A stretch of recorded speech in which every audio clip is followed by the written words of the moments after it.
Shalom, shalom, shalom. Giving all glory, all honor, and all praises to the Holy One of Yisrael, who is Yahweh, the Elohim of Abraham, Yitzchak, and Yaakov. We welcome you again to another broadcast of Nothing But the Truth. And I am Mowreh IshYAH, here to bring you nothing but the truth. We'd like to say shalom to all our listeners and viewers. And we know that the only reason that you are listening is because of your great fear towards the mighty Yah. Again, this is nothing but the truth.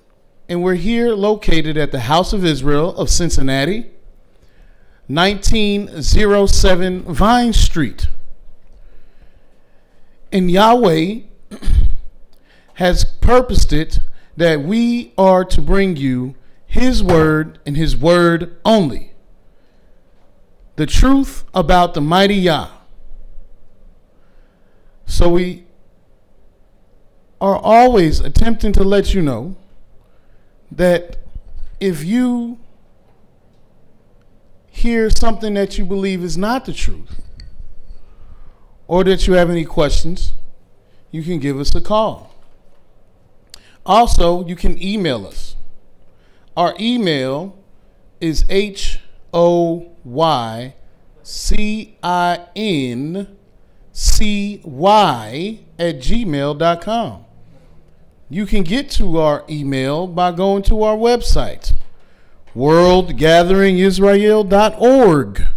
That's worldgatheringisrael.org, where you can also go to get the information about our upcoming conference, which is going to be held this coming November the 24th through the 25th in Memphis, Tennessee.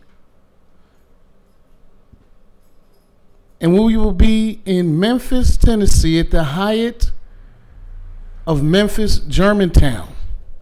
You can get the information from our website. But the conference is our 24th winter annual restoration of the sacred laws of the Most High conference. And we will be discussing the great mighty laws and words of the Most High, as we have been doing for the last 24 years. But let's get into what we're going to be dealing with this evening. As I stated, we're going to be dealing with nothing but the truth of the word of the mighty Yah. And who is this Yahweh? Yahweh is the creator of the heavens, earth, and seas, and all that therein is.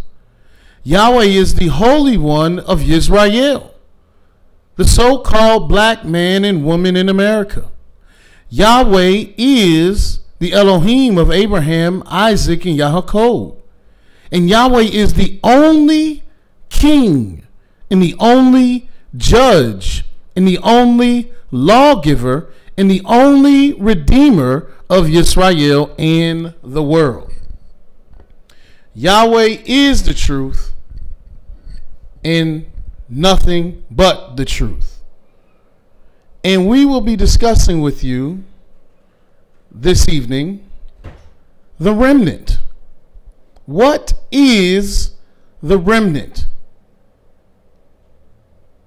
Because before we are able to show you the signs of the remnant, you have to know what is a remnant. And the Most High has allowed us to see His word, and He has raised us up to teach His word. And what we will teach is what is a remnant. Now let me show you what Yahweh has shown us about a remnant. First, go to the book of Isaiah, the 10th chapter. And in Isaiah chapter 10, we'll begin reading in the 20th verse. And it states here, and it shall come to pass that the remnant of Yisrael and such as are escaped of the house of Yaakov shall no more again stay upon him that smote them, but shall stay upon Yah, the Holy One of Israel, in truth. The remnant shall return, even the remnant of Yaakov, unto the mighty Elohim. So what is this remnant? The Most High doesn't want you to think that the remnant is a massive amounts of people. Don't believe your teachers or your brothers or sisters that tell you and teach you that we are all going home or that we are all going to be in the land of our fathers. This is a fallacy that has been expressed.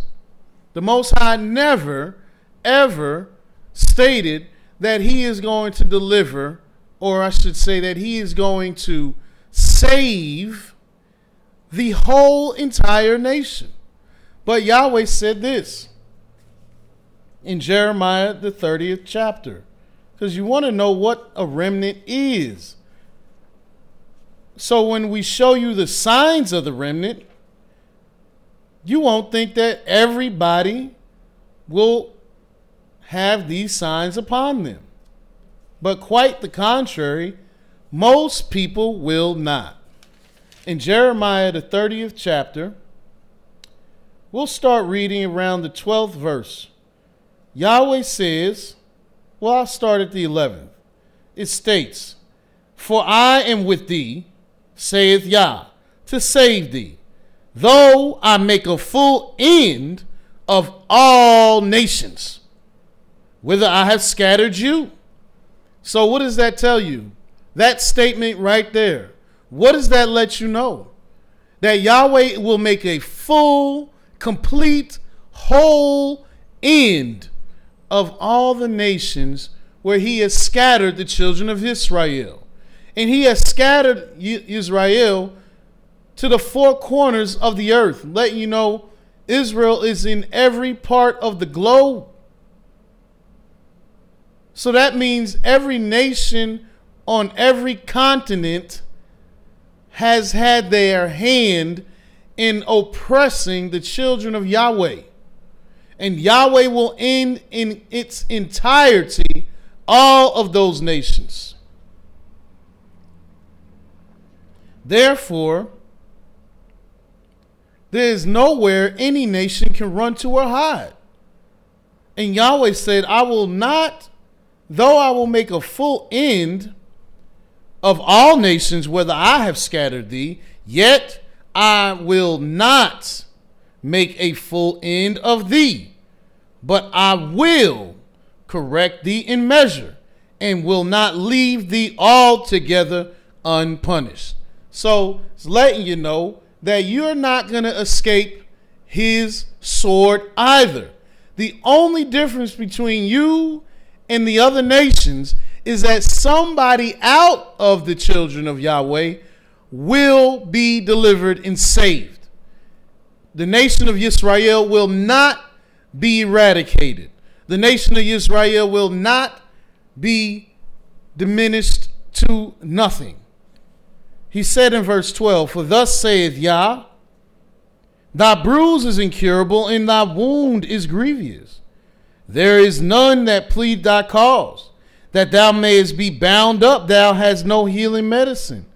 All thy lovers have forgotten thee. They seek thee not. For I have wounded thee with the wound of an enemy, with the chastisement of a cruel one. For the multitude of thine iniquity, because thy sins were increased. Why criest thou for thine affliction? Thy sorrow is incurable, for the multitude of thine iniquity, because thy sins were increased. I have done these things unto you.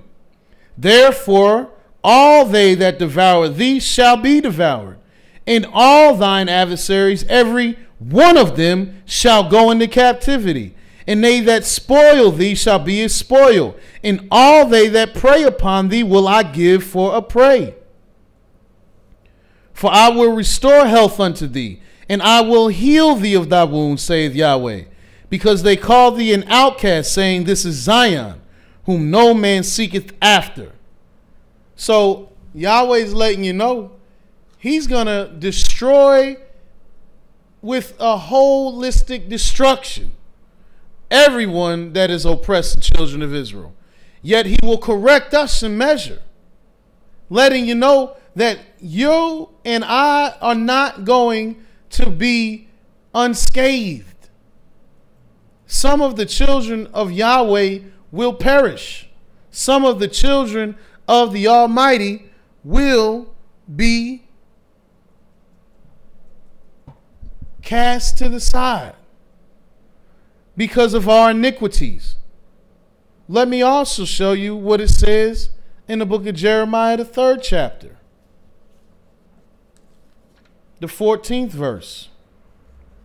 Just to show you that you've been lied to when anybody has told you that you're going to make it no matter what happens. That's what the Christian religion has lied to you and I for years. You just need to do this thing, baptize yourself in the name of somebody and somebody else and somebody else. And they never tell you the name. And then they say, then when you die, you'll be saved. Well, that's not how Yahweh works. Yahweh is a real, true, and living Elohim. He has real laws, real words, and real consequences. And if you do not follow his law, you will face the real consequences. In the book of Jeremiah, the 3rd chapter, the 14th verse, the Almighty lets us know, Turn, O backsliding children, saith Yahweh, for I am married unto you, and I will take you, one of a city, and two of a family, and I will bring you to Zion. Now, that doesn't sound like everybody. That doesn't sound like your whole family is going to make it. That doesn't sound like everybody in your city is going to make it. And that sure doesn't sound like everybody in your congregation is going to make it. Especially since he said he's going to take one of a city. So I know that doesn't sound pretty. That sounds grim. That sounds bleak. That sounds hopeless for some people. That only one from the city is going to be to Zion. And only two from the family is going home to Zion. That sounds quite opposite of what your teachers have been telling you, that your congregation is the remnant. That this is the remnant right now. Because if you are in the city, you better start trying to look around and start saying, well, how are you going to be that one?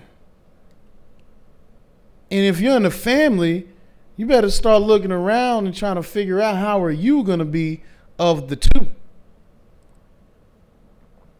Because Yahweh's word will not come back void. So let me show you what Yahweh considers a remnant. If you go to the book of Genesis, the 6th chapter, we'll start reading in the 7th verse. It says here, And Yahweh said, I will destroy man, whom I have created from the face of the earth, both man and beast, and creeping thing, and the fowls of the air. For it repenteth me that I have made them. But Noah found grace in the eyes of Yahweh. These are the generations of Noah. Noah was a just man and perfect in his generations. And Noah walked with Elohim. And Noah begat 3 sons, Shem, Ham, and Japheth. The earth also was corrupt before Elohim, and the earth was filled with violence. Does that sound familiar? And Elohim looked upon the earth, and behold, it was corrupt, for all flesh had corrupted his way upon the earth. And Elohim said unto Noah, the end of all flesh is come before me, for the earth is filled with violence through them, and behold, I will destroy them with the earth. So the Almighty let Noah know that all the nations on the earth need to be destroyed. Didn't Yahweh say to Jeremiah that he will make a full end of all nations? Yes, he did. Well, here he's telling Noah that he's going to just not only destroy all the people, but even the earth. Then he says, make you an ark of gopher wood. Rooms shall thou make in the ark, and shall pitch it within and without with pitch. And this is the fashion which thou shalt make it of. The length of the ark shall be 300 cubits. The breadth of it shall be 50 cubits, and the height of it 30 cubits. A window thou shalt make into the ark, and the cubit shalt thou finish it above. And the door of the ark shalt thou set in the side thereof. With lower, second, and third stories shalt thou make it. And behold, I, even I, do bring a flood of waters upon the earth, to destroy all flesh, wherein is the breath of life, from under heaven. And everything that is in the earth shall die. But with thee will I establish my covenant. And thou shalt come into the ark, thou and thy sons, and thy wife, and thy sons' wives with thee, and every living thing of all flesh, 2 of every sort shalt thou bring into the ark, to keep them alive with thee. They shall be male and female, of fowls after their kind, and of cattle after their kind, and of every creeping thing of the earth after his kind. 2 of every sort shall come unto thee, to keep them alive. And thou shalt and take thou unto thee all food that is eaten, and thou shalt gather it to thee, and it shall be food for thee and for them. Thus did Noah according to all Elohim commanded him, so did he. Now, what is the remnant? You see, all of the earth was to be destroyed. Everything that had life. But Yahweh said he found grace in Noah because Noah was a just man, a righteous man, a perfect man. He walked with Elohim, and he saved him and his sons and their wives. And he only wanted Noah to take male and female of every animal. Even there was even a remnant of the animals, because the whole world was to be destroyed. So ask yourself, when the Most High returns, and he already let us know he's only taking a remnant from Israel, are you just? Are you righteous? Are you walking with Elohim? Because that's how Noah received grace from the Almighty. Again, look in Genesis 7, verse 5. It states, and Noah did according unto all that Yahweh commanded him. And Noah was 600 years old when the flood waters of the earth was upon the earth. And Noah went in, and his sons, and his wife, and his sons' wives with him, into the ark, because of the waters of the flood. Again, this was a remnant, because that's what remnant means. It just means residue, small amount. And you see Noah, it was just eight people, 8 sons of Adam. That's it. Just 8 people. And to male and female of every animal and creeping thing. Because Yahweh was destroying the earth, and he only left a remnant to regenerate the earth. Again, let me show you another example of a remnant. As I showed you in Jeremiah, Yahweh said, one of a city, two of a family. And what is a remnant? It's something small. And Noah and his family was the remnant upon the earth in his days, who Yahweh delivered. Now Yahweh told us that he's only bringing a remnant back to Jerusalem, back to his holy land. And you see, we're starting to see the type of criteria one must have to be part of that remnant. In the book of Genesis, the 19th chapter, start reading in the 12th verse. It states here, and the men said unto Lot, hast thou here any besides son-in-law, and thy sons and thy daughters, and whatsoever thou hast in the city?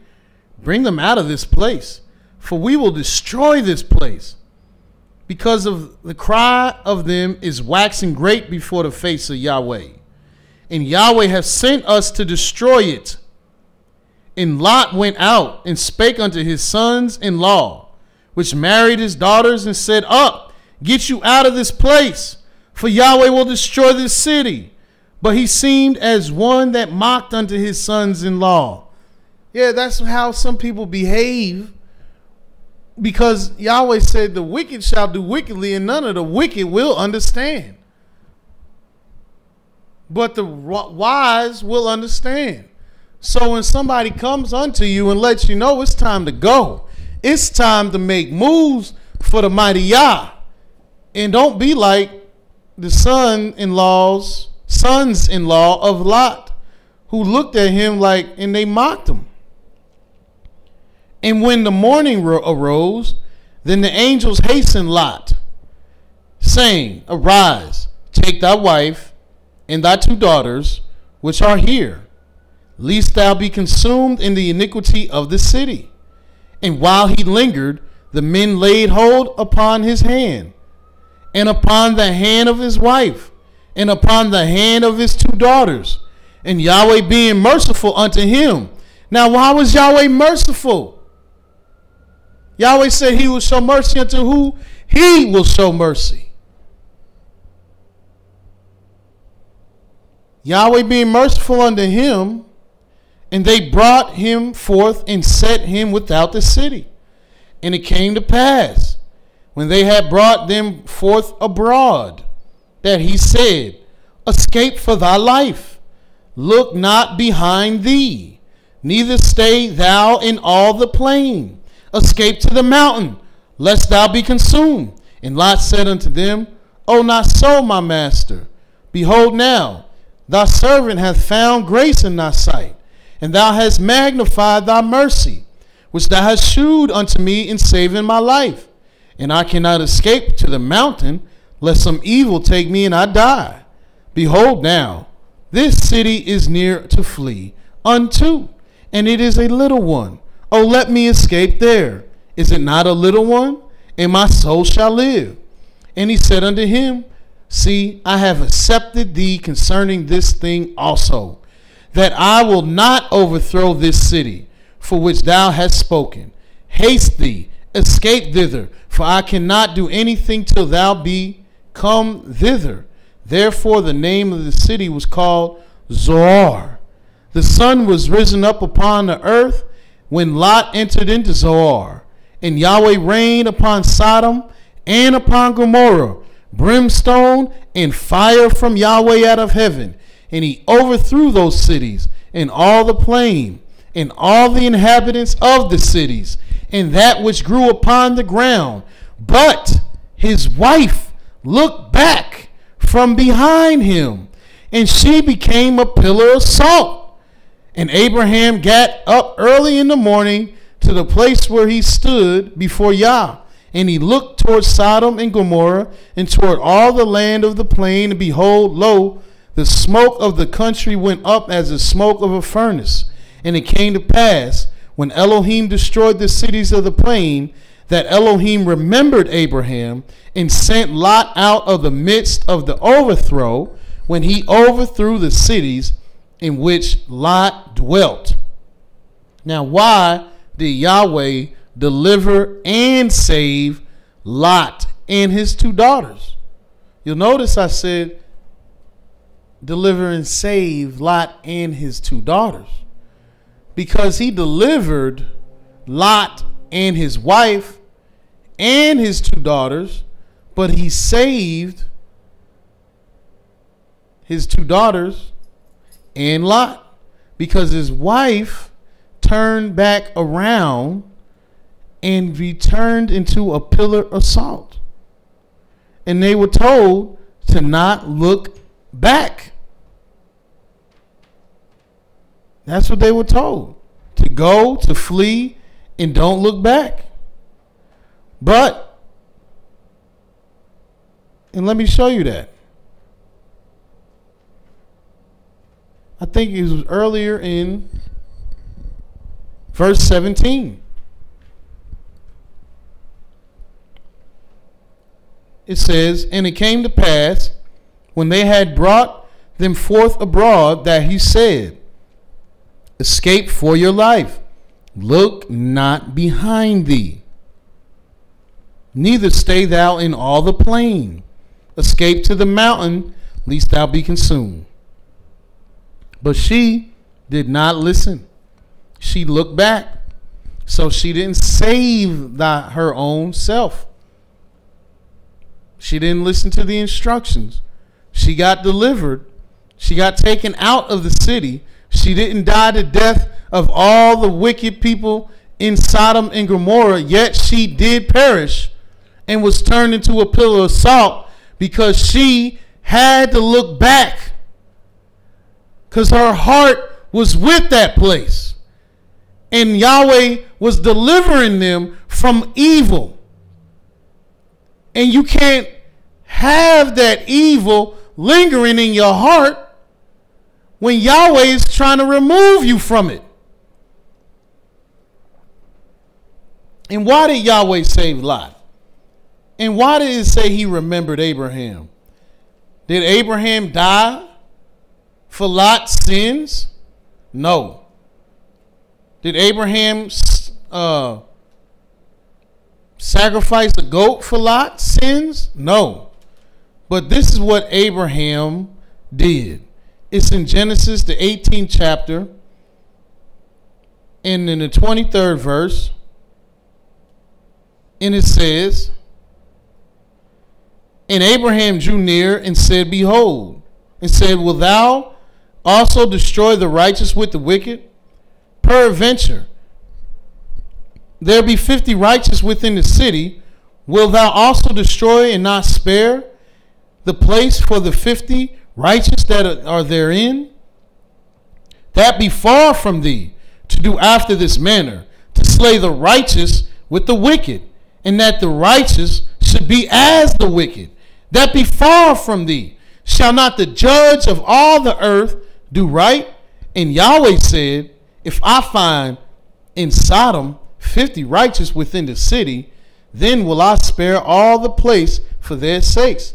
So Yahweh was letting Abraham know that he does not slay the righteous with the wicked. And since Yahweh couldn't find 10, he found Lot and Lot's wife and Lot's two daughters. That's 4 people. And even Lot's wife couldn't let go of Sodom and Gomorrah, so she didn't make it. But 3 people. And Yahweh delivered and saved 3 people. He set them apart, as we've been teaching, that the third is something holy and sanctified. And Yahweh set apart 3 people, not 10. Because if there was 10 or 20 or 30 or 40 or 50, he would have saved the entire city. But it was only 3 of them, and he did not let them die the death of the wicked. He took them out of the city, and they were a residue of that city, a small amount, or what you would call, and what is called, a remnant.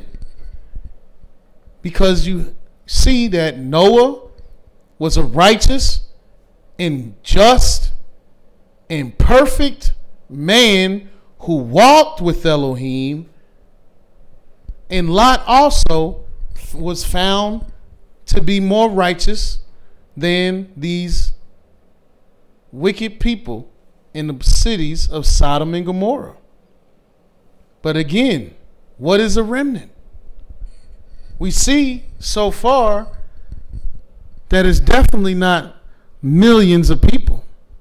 Though Israel be as the stars of the heaven for multitude, he said he will only deliver a remnant. He will only bring a remnant back. And we're starting to see what this remnant is. Yahweh said, 1 from a city and 2 from a family will he bring to Zion. And if you didn't believe that Yahweh was serious, just look how many he delivered from the whole entire world when he destroyed it with a flood. The entire earth was destroyed. Everything that had the breath of life was destroyed, and Yah only saved 8 souls alive. When Yahweh destroyed the great and populous cities of Sodom and Gomorrah and their fields and their plains, Yahweh only saved 3 of those people. That's it. You're not seeing even more than 10 so far. And 1 from a city and 2 from a family is definitely not 10 or 20, let alone thousands, millions, or even the 20s or scores of people that may be in your congregation. And what is it that these remnant had upon them that they were able to be saved? So far, it's just righteousness. Now let's look in the book of Numbers, the 14th chapter, to show you another example of Yahweh's perspective of a remnant. Because if I give you my perspective of a remnant, it surely wouldn't be the truth. And Yahweh didn't ordain me to tell you my opinion, but he did put the Spirit in me to tell you his words. And Yahweh wants you to know that there's only one way to look at things when it comes to Yahweh's word. And that's what Yahweh has said. In the book of Numbers, the 14th chapter, the first verse, it states here, and all the congregation lifted up their voice and cried, and the people wept that night. And all the children of Israel murmured against Moshe and against Aharon, or Moses and Aaron. And the whole congregation said unto them, would Elohim that we had died in the land of Egypt, or would Elohim we had died in this wilderness? And wherefore hath Yahweh brought us unto this land, to fall by the sword, that our wives and our and our children should be a prey? Were it not better for us to return into Egypt? And why were the people sounding so crazy and so afraid? and throwing their children and their wives as if they were concerned about them. Because this is what the men were saying. Of course, the wives weren't saying our wives, and the children weren't saying our children. This is what the men were saying. And this is why Israel's men need to step up. We can't be like this, even though a lot of us are. We like to put our fears on our wives and our children. Yet Yahweh knows the truth. And he says in here, and so why were they so upset? Well, because 12 princes went into the land of Israel while the rest waited in the wilderness, and they went and spied out the land as Yahweh commanded Moses to tell them to do. And they went and spied out the land, and they came back with all kind of beautiful fruit, but they had a report that the land was filled with great kingdoms, even the children of Anak, who say, who is like the children of Anak? But only a couple of people said, no, these people of the land are bread for us.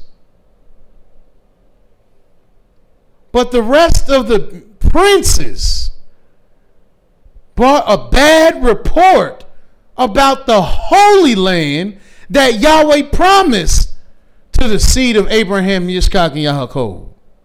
See, this was a terrible thing. And they seeded fear and distrust and disloyalty and rebellion against the word of the mighty Yah. So this was a great evil thing.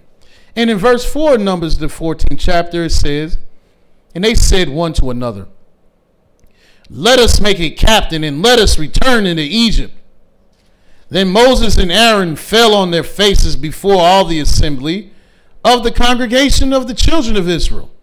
And Yehoshua, or Joshua, the son of Nun, and Caleb, the son of Jephunneh, which were of them that searched the land, rent their clothes, and they spake unto all the company of the children of Israel, the land which we passed through to search it is an exceeding good land.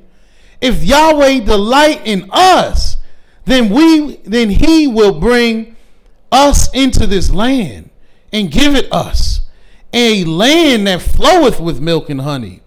Only rebel not ye against Yahweh, neither fear ye the people of the land, for they are bread for us.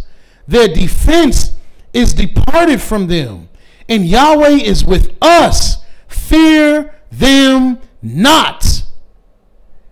You see how strong and zealous and honorable and righteous Caleb and Yehoshua was for Yahweh? Just two brothers, two men, while the other princes brought a bad report of fear and distrust and disloyalty and rebellion to the word of the mighty Yah. Yahweh is the only power, yet they didn't believe Yah. But Caleb and Joshua wanted the people to know, don't be afraid. Yahweh is with us. This land is for us, and the people are bread for us. But verse 10 says, but all the congregation bade, stone them with stones. And the glory of Yahweh appeared in the tabernacle of the congregation before all the children of Israel. See, because all these other princes had raised this report, the people, they didn't care what Joshua and Caleb said. They thought they was trying to get them sent up the way, get them taken out. So they said, stone them with stones. And that Yah made Yah real angry. And Yah came down before all the congregation, verse 11. And Yahweh said unto Moses, how long will this people provoke me? And how long will it be ere they believe me? For all the signs which I have shewed among them, I will smite them with the pestilence and disinherit them, and will make of thee a greater nation and mightier than they.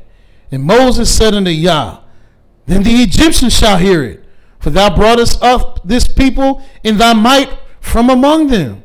And they will tell it to the inhabitants of this land. For they have heard that thou, Yahweh, art among this people, that thou, Yahweh, art seen face to face, and that thy cloud standeth over them, and that thou goest before them by daytime in a pillar of a cloud, and in a pillar of fire by night. Now, if thou shalt kill all this people as one man, then the nations which have heard thy fame of thee will speak, saying, because Yahweh was not able to bring this people into the land which he sware unto them, therefore he hath slain them in the wilderness. And now, I beseech thee, let the power of my master be great, according as thou hast spoken, saying, Yahweh is long-suffering and of great mercy, forgiving iniquity and transgression, and by no means clearing the guilty, visiting the iniquity of the fathers upon the children unto the third and fourth generation. Pardon, I pray thee, I beseech thee, the iniquity of this people according to the greatness of thy mercy, and as thou hast forgiven this people from Egypt, even unto now. And Yahweh said, I have pardoned according to thy word, but as truly as I live, all the earth shall be filled with the glory of Yah, because all those men which have seen my glory and my miracles, and have tempted me now these 10 times, and have not hearkened to my voice, surely they shall not see the land, which I swear unto their fathers, neither shall any of them that provoke me see it. But my servant Caleb, because he had another spirit with him, and he hath followed me fully, him will I bring into the land whereinto he went, and his seed shall possess it. Now you see that? Yahweh said, look, Moses, I'm going to pardon them. I'm not going to destroy all of them. I'm going to pardon them.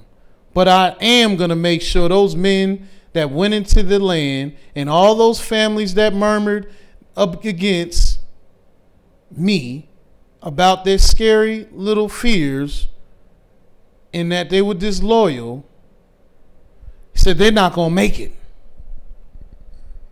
Except Caleb. And then he lets you also know in the 35th verse, it says, I, Yahweh, have said, I will surely do it unto all this evil congregation that are gathered together against me. And let me show you what he's talking about he's going to do.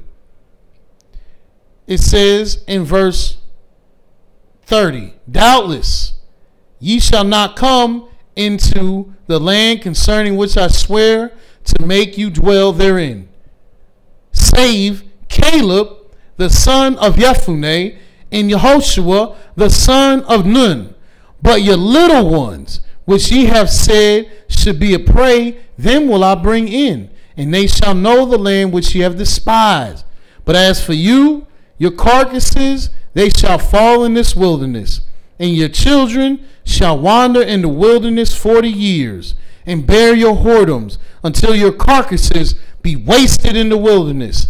After the number of the days which ye searched the land, even 40 days, each day for a year, shall be your iniquities, even 40 years, and ye shall know my breach of promise. I, Yahweh, have said, I will surely do unto all this evil congregation that are gathered together against me in this wilderness. they shall be consumed, and there they shall die. And the men which Moses sent to search the land, who returned and made all the congregation to murmur against him by bringing up a slander upon the land, even those men that did bring up the evil report upon the land, died by the plague of Yahweh.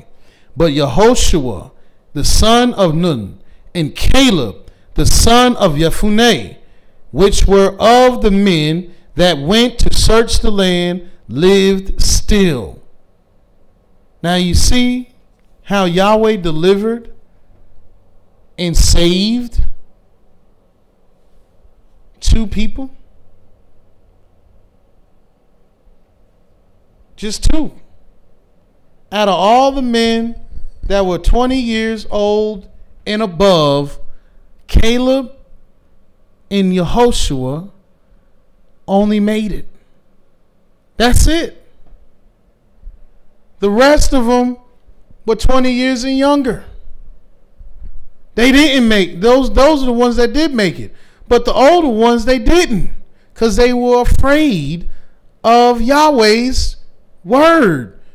Not afraid in a good sense, but afraid of what he said they needed to do. They were afraid of the people in the land. They were afraid. They didn't believe the mighty Yah. After he split the Red Sea and they walked over dry land, after he cleaned the waters with a tree branch, after the mighty Yah gave them manna to rise up every morning, after he rained quails for them, after he did all these great miracles, they were still afraid to go and take their possession.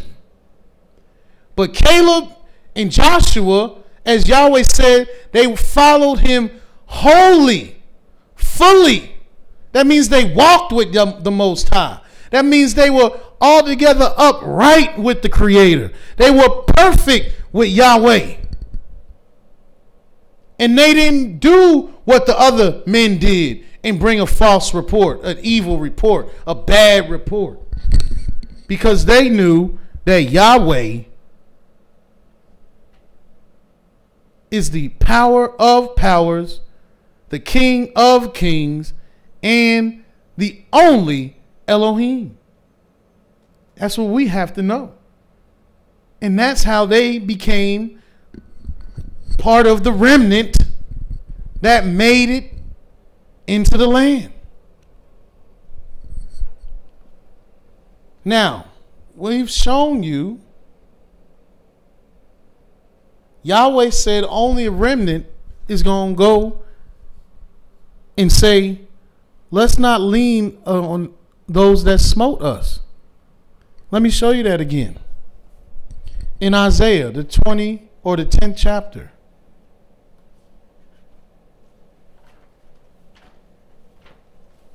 So you can understand now what Yahweh is talking about.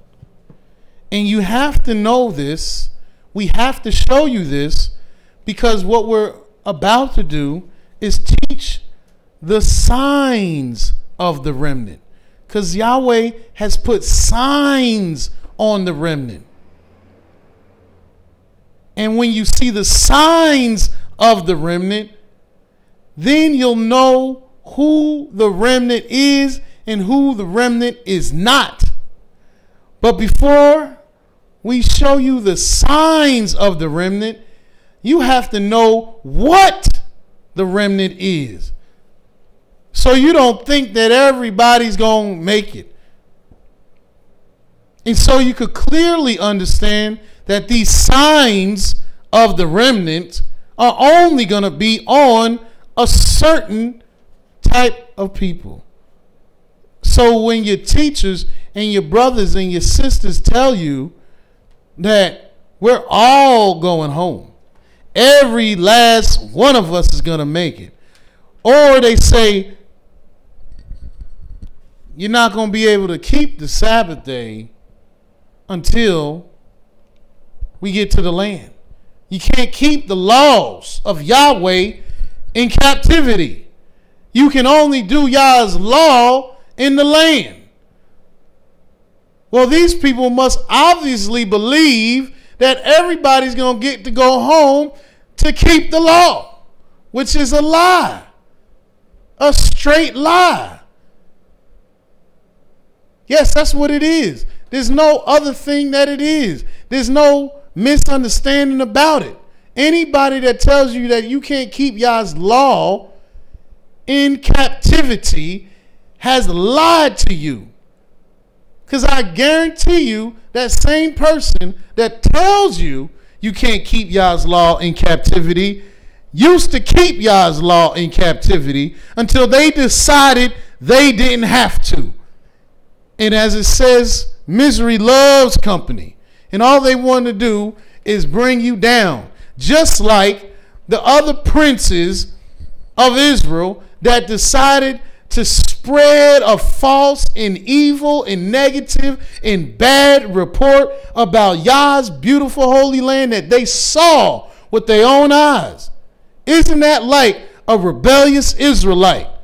To see how good the law is, to know how righteous his words are, to see how beautiful his Shabbat is, then go and say to the next man or woman that you can't do it. Not here. Because for whatever reason, they became fearful of another man, fearful of some situation, cowardly, and not able to stand as a true servant of the Most High. And they just want to take you down with them. Well, you can't let them do it. And that is why Yahweh has caused his spirit to raise us up to the occasion to teach you the truth and nothing but the truth about his word. So you can see what Yahweh wants you to do. So you can have the opportunity to be saved, to be delivered, to be free, and to be holy and righteous as Yahweh has purposed you to be.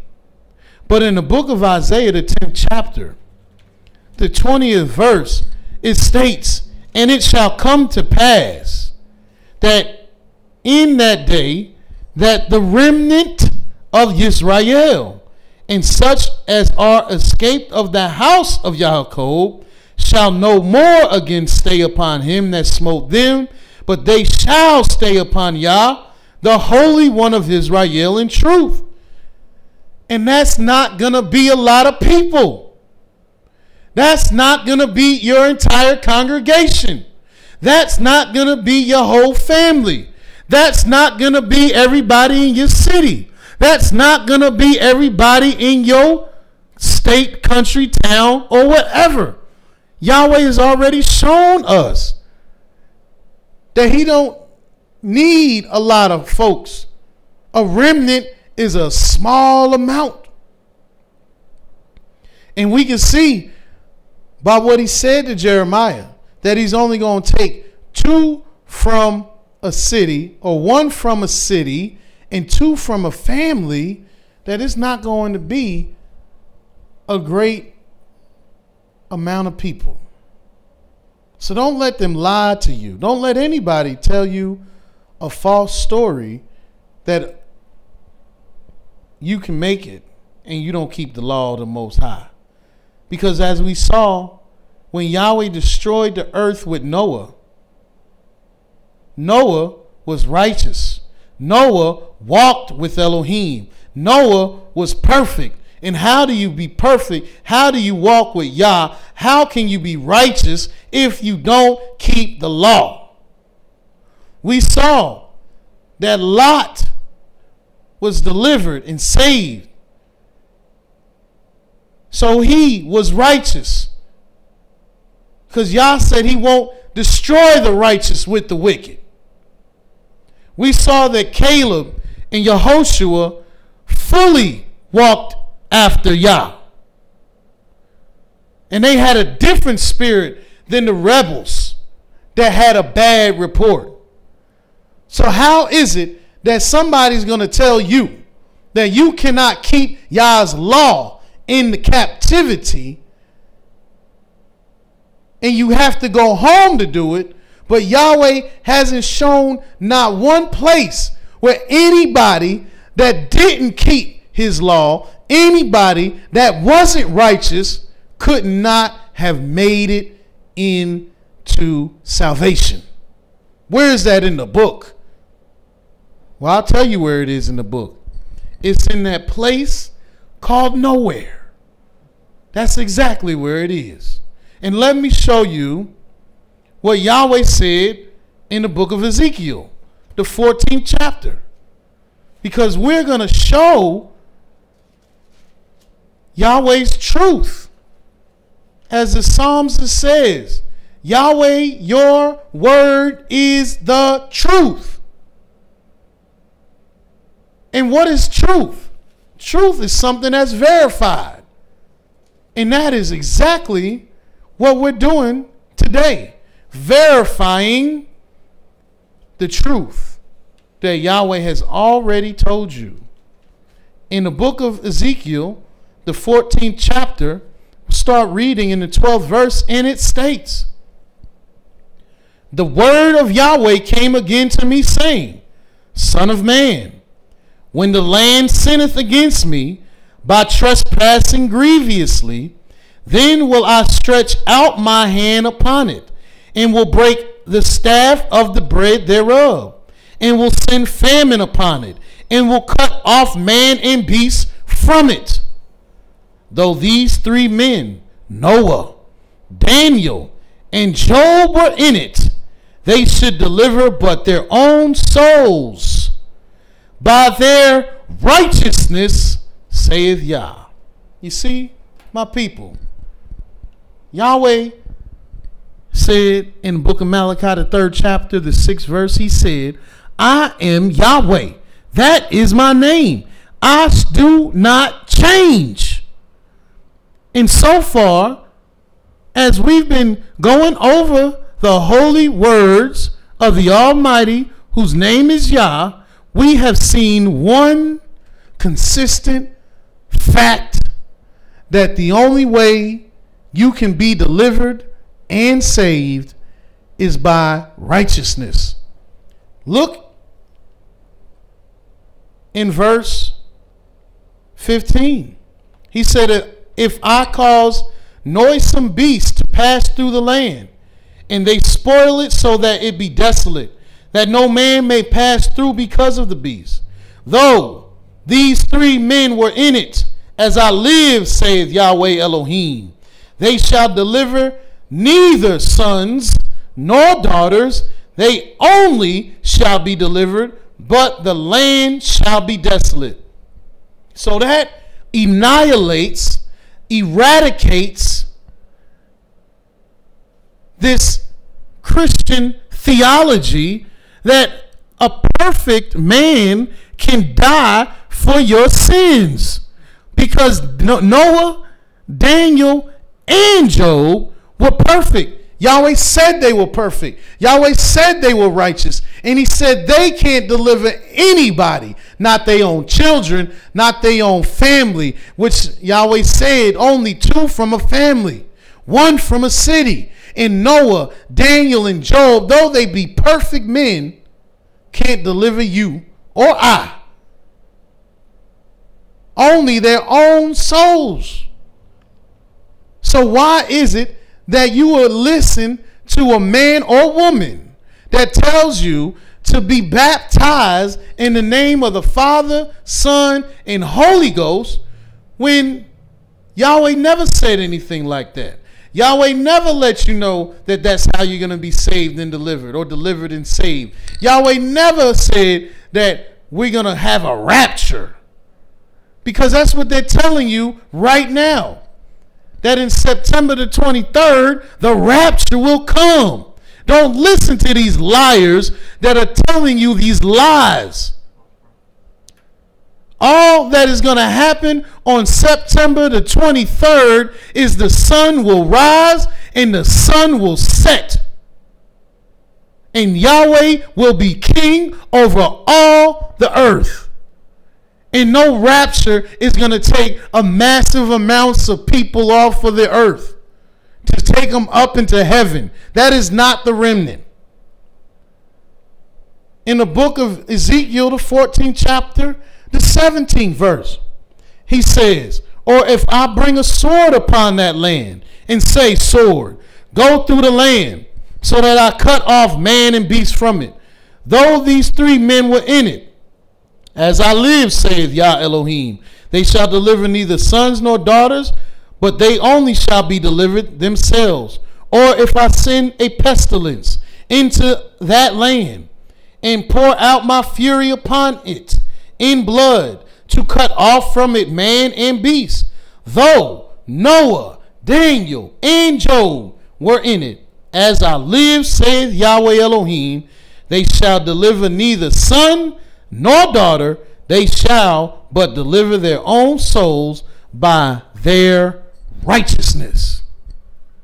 So I don't know who has been talking to you lately, but they haven't been telling you the truth of the mighty Yahweh, that you and only you are the one who can save your own self. Only you. Because Yahweh wants one thing from you and one thing only, and that is your righteousness. Go to the book of Ezekiel, the 18th chapter, just to prove to you what I just said to you. Because many are thinking, what do you mean I can save only myself? The only way you can even think to be a part of the remnant is to be like the remnant that is in the book. And there are signs that are upon the remnant. And you got to know these signs. Because you could just say, well, okay, I'm going to be righteous. But you got to know how to be righteous. And there's signs on the remnant. And we're going to bring those signs to you in the next few days. But before we show you the signs of the remnant, we got to show you explicitly what is a remnant. And so far, I haven't counted a remnant over 10 people. And in the book of Ezekiel, the 18th chapter, start reading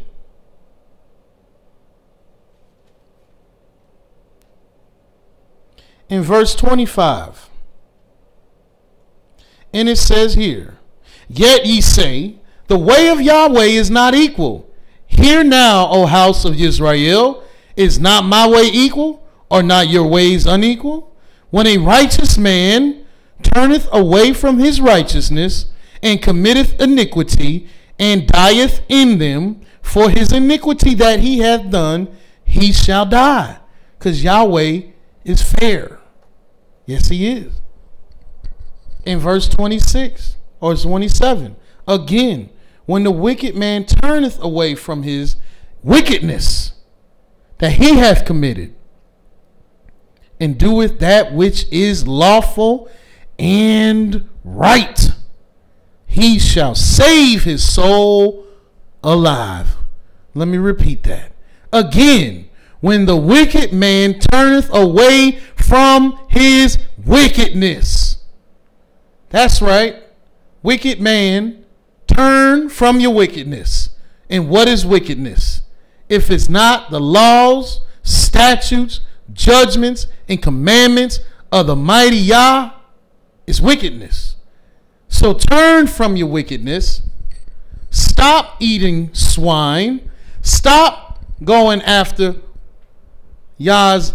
against Yah's laws. Stop going to the churches. Stop going to the mosque. Stop howling after the moon. Stop chasing the stars. Stop chasing the sun. Stop chasing white women. Turn to the Most High and chase his word, Follow after his law. That's what he means. When a wicked man turneth away from his wickedness that he hath committed, and doeth that which is lawful. And if you want to know what's lawful, you got to go to the what? To the law. And right. And if you want to know what's right, you got to go to Yah's law. He shall save his soul alive, because he considereth and turneth away from all his transgressions that he hath committed. He shall surely live, he shall not die. See? That's what we have to do. That's how you even attempt to be considered to be a remnant. But if you're not doing that, don't even consider it. That's why whoever's telling you you can't keep the Sabbath in America, they're lying to you. Where does it say in this verses that I've read that you have to do this in Israel or Jerusalem or Zion? No. It says just turn from your wickedness. That it didn't say nothing about do it when you get back home. And just to show you that a remnant, just to show you that being a man or woman of high stature in the congregation, in the nation, amongst your homies, does not make you an automatic shoo-in for the remnant. Let me show you what I mean.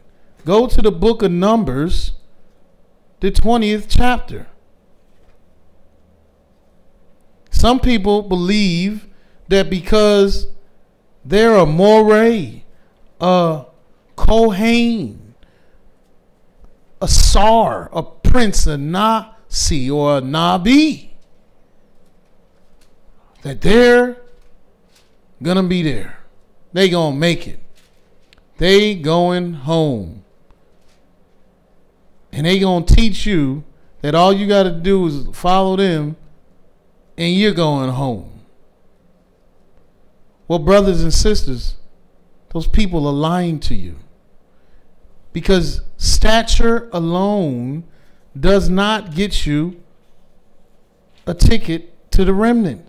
In Numbers, the 20th chapter, the 23rd verse, it says here, and Yahweh spake unto Moses and Aaron in Mount Hor, by the coast of the land of Edom, saying, Aaron shall be gathered to his people, for he shall not enter into the land which I have given unto the children of Israel, because ye rebelled against my word at the water of Meribah. Take Aaron and Eleazar his son, and bring them up upon Mount Hor, and strip Aaron of his garments, and put them upon Eleazar his son, and Aaron shall be gathered unto his people, and shall die there. You see that? Aaron, Aharon, the man that walked with Moses, the man that Yahweh said, Moses, you shall be like Elohim, and Aaron, your brother, shall be like your prophet. When Yahweh told Moses to hold up the staff, Aaron had to go hold up the staff. When Yahweh told Moses to turn the water to blood, Aaron had to put the staff in the water and turn it to blood. Aaron was Moses' mouthpiece. Aaron was not only that, Yahweh chose Aharon or Aaron to be the patriarch, the chief of the whole family of Levites, and every son out of the seed of Aaron shall be of the high priest.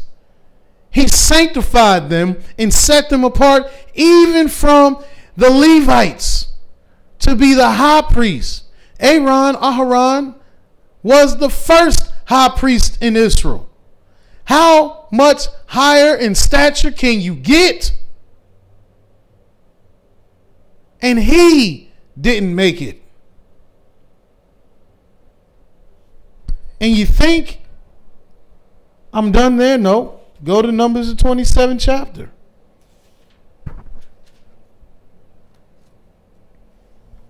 Just to show you, a remnant is not a political decision. A lot of people are practicing politics in Israel. And Yahweh said that's that holier than thou spirit. But you can't be holier than thou. Having a political position, being the chief, being the Nasi, being the Tsar, being the Moreh, being the pastor, being the minister, being the Nabi, doesn't get you into Yah's remnant. And you see why Aaron didn't make it. He rebelled against the word of Yah. And look in the book of Numbers, the 27th chapter. Start reading in the 12th verse, where it states, and Yahweh said unto Moshe, get thee up into this mount Abiram, and see the land which I have given to the children of Israel. And when thou hast seen it, thou also shalt be gathered unto thy people, as Aharon thy brother was gathered. For ye rebelled against my commandment in the desert of Zin, in the strife of the congregation, to sanctify me at the water before their eyes, that is the water of Meribah in Kadesh, in the wilderness of Zin.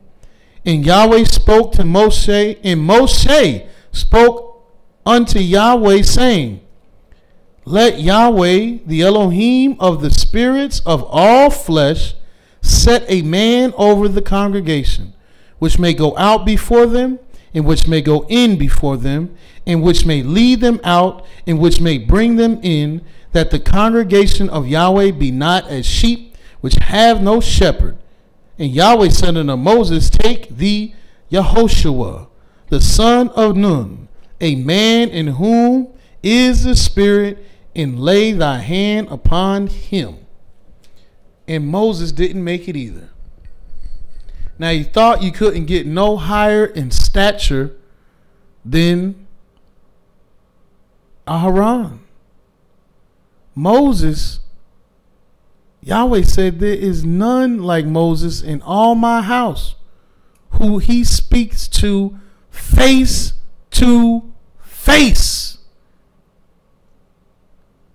that beholds the similitude of Yahweh, who he speaketh as a man speaketh to his friend. He said there is no one that is more faithful in his house than Moses. And Moses didn't make it because he rebelled against the word of Yahweh. That's how serious Yahweh is about rebellion.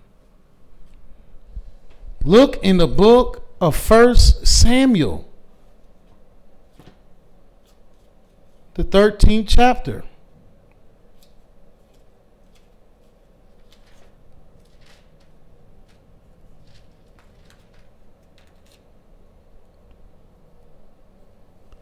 In 1 Samuel, I'm in 2 Samuel, excuse me.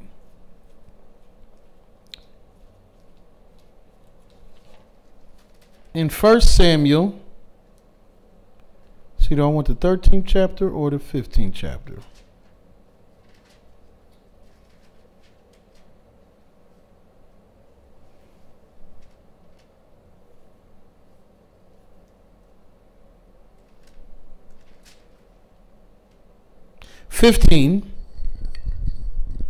In Samuel chapter 15, want to get right to it, so let's get to verse 17. Because Saul had not kept all the words of Yah when it came to what he should have did concerning Amalek. And in verse 17 of 1 Samuel, the 15th chapter, it states, Then Samuel said, When you was little in thine own sight, was thou not made the head of the tribes of Israel? And Yahweh anointed thee king over Israel? And Yahweh sent thee on a journey and said, Go and utterly destroy the sinners, the Amalekites, and fight against them until they be consumed. Wherefore then didst thou not obey the voice of Yah, but didst fly upon the spoil, and didst evil in the sight of Yah? And Saul said unto Samuel, Yea, I have obeyed the voice of Yah, and have gone the way which Yahweh sent me, and have brought Agag, the king of Amalek, and have utterly destroyed the Amalekites. You see this? This is how man does. This is what we do. Yahweh let him know, like, you didn't do everything I said do. But Saul, talking to Samuel, not considering that Samuel is Yah's prophet, and the words that Samuel said to him was the words of Yah, he rebutted Samuel, and that means he rebutted Yahweh and said, no, I did do what Yahweh told me to do. And he said in verse 21, But the people took of the spoil sheep and oxen, the chief of the things which should have been utterly destroyed, to sacrifice unto Yahweh thy Elohim in Gilgal. Again, you see a man, a chief man, as the chief men in the wilderness, putting their own thing on the people. Said the people took of the good stuff. Well, if you didn't want, you the king. If you didn't want them to take of the good stuff, you should have told them, no, destroy everything. That responsibility was on Saul. And Samuel said, Hath Yahweh a great delight in burnt offerings and sacrifices, as in obeying the voice of Yahweh? Behold, to obey is better than sacrifice, and to hearken is better than the fat of rams.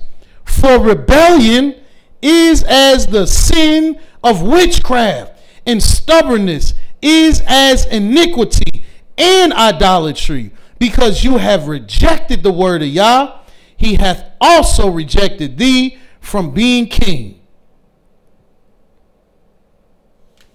You see? So stature doesn't give you a shoe-in. Doesn't give you an automatic ticket home just because you a king, prophet, or priest, or you think of yourself as a king, prophet, or priest. Just because you are regarded as a great and renowned man or woman amongst your congregation does not mean you're going to be part of the remnant. Yahweh wants one thing and one thing only. And that is righteousness. Also, just to show you that this is not going to be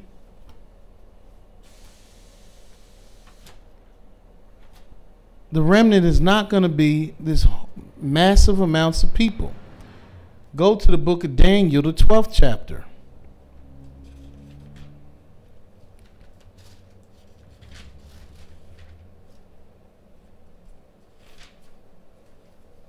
The first verse of Daniel chapter 12 says, At that time shall Michael stand up, the great prince which standeth for the children of thy people. And there shall be a time of trouble, such as never was since there was a nation even to that same time. And at that time thy people shall be delivered, every one that shall be found written in the book. And many of them that sleep in the dust of the earth shall awake, some to everlasting life, and some to shame and everlasting contempt. And how do you get delivered? You got to be written in the book. It says in verse 3, And they that be wise shall shine as the brightness of the firmament, and they that turn many to righteousness as the stars forever and ever. Again, you cannot even consider yourself as to be, you know how when you're in a contest and it starts off with all these people, like a singing contest, like the star shows they be doing. And they start off with all these people all around the country. And they got these judges sitting there. And all these people come up every day that they doing it. Singing their heart out. A lot of them can sing real good. But it be the exceptional ones that just get considered to be in the contest, to be in the final contest, to win it all. And that's what a remnant is. So to even stand in line so Yahweh can judge you,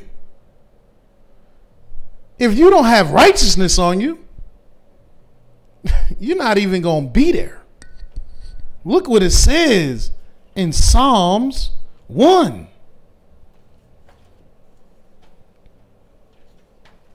It states here in Psalms, the first chapter, blessed in the first verse, blessed is the man that walketh not in the counsel of the wicked, nor standeth in the way of sinners, nor sitteth in the seat of the scornful.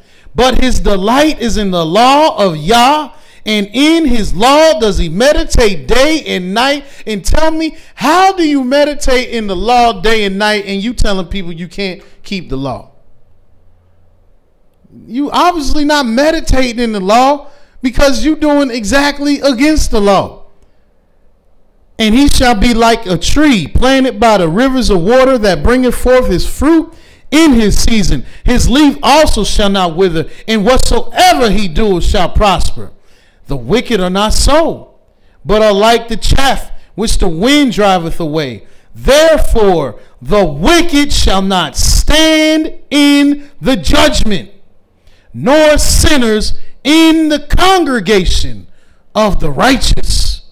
For Yah knoweth the way of the righteous, but the way of the wicked shall perish. Do you hear what Yahweh has just let us know? If you want to stand in the judgment, you cannot be wicked. You cannot be a sinner. And you cannot stand in the congregation of the righteous if you do wickedness. Yahweh won't allow it. And why won't Yah allow it? Let me show you why he won't allow wickedness to stand in the congregation of the righteous. It's in the book of Proverbs, the 29th chapter, the 27th verse. And in Proverbs 29 and 27, it states, an unjust man is an abomination to the just, and he that is upright in the way is an abomination to the wicked. Therefore, if you're wicked, righteousness is abominable to you. It's grievous to you. You tell people that you can't keep the laws. You tell people that it's impossible. You despise the word of the mighty Yah. Why? Because you're being wicked. And Yahweh don't allow righteousness and wickedness to commingle. And he won't allow it. He don't allow it. He'll never allow it.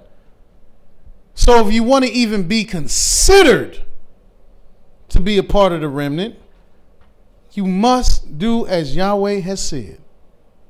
And that is deal with righteousness. And we're going to bring to you the signs of the remnant. Because every sign that you'll see is what the righteous do.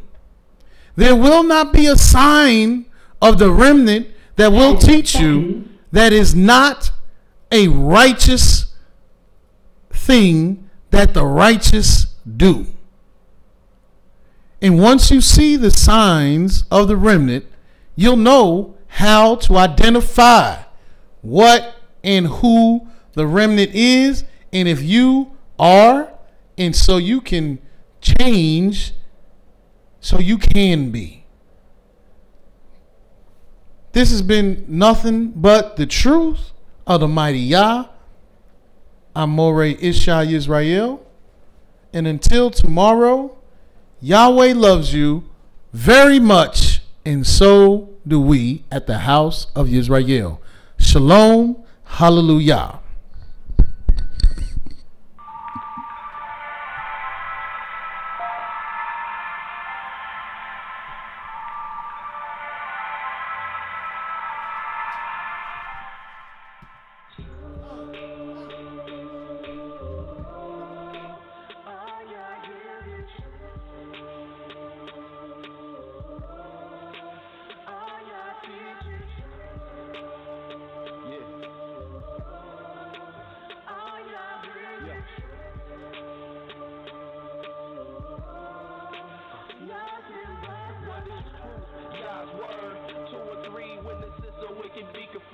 To you, my Yah, do I lift up my soul. And trusting you, he always kept me whole. And left my enemies deep in their holes. Let none that wait on Yahweh be ashamed. Put shame on those who sin without a cause. Show me your ways, please teach me your laws. Oh, Elohim. Thank you for using Blog Talk Radio.